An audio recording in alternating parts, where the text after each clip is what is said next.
नमस्कार. आपण पाहत आहात एकता न्यूज चॅनेल. आजची मोठी बातमी. जळगाव जिल्ह्यातून अवैध वाळू उपसा करणाऱ्यांवर पोलिसांचा कडक डंख.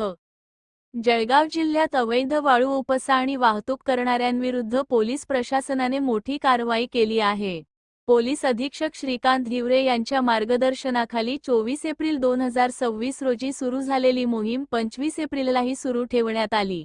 विशेष म्हणजे पहाटे 5 वाजता जिल्ह्यातील विविध पोलीस ठाण्यांच्या हद्दीत एकाच वेळी धाड टाकण्यात आली. या कारवाईत धरणगाव, जळगाव तालुका आणि एमआयडीसी परिसरातून एकूण 8 वाहनांवर कारवाई करण्यात आली आहे. यामध्ये 3 ट्रॅक्टर आणि 5 डंपरचा समावेश आहे. या सर्व वाहनांची एकूण किंमत तब्बल 55 लाख रुपये असून 42,000 रुपयांची अवैध वाळू देखील जप्त करण्यात आली आहे. या प्रकरणात BNS 2023च्या कलम आणि मोटार वाहन अधिनियम अंतर्गत गुन्हे दाखल करण्यात आले आहेत.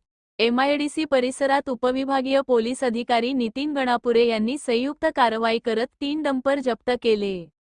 ही संपूर्ण कारवाई पोलीस अधीक्षक श्रीकांत धिवरे, अपर पोलीस अधीक्षक कविता नेरकर आणि अपर पोलीस अधीक्षक संदीप गावित यांच्या मार्गदर्शनाखाली पार पडली. जिल्ह्यातील अवैध खनिज चोरी रोखण्यासाठी अशा कारवाया यापुढेही सुरूच राहतील, असा इशारा पोलीस प्रशासनाने दिला आहे. अशाच ताज्या आणि विश्वासार्ह बातम्यांसाठी आमच्या एकता न्यूज चॅनलला लाईक, शेअर आणि सबस्क्राईब करायला विसरू नका.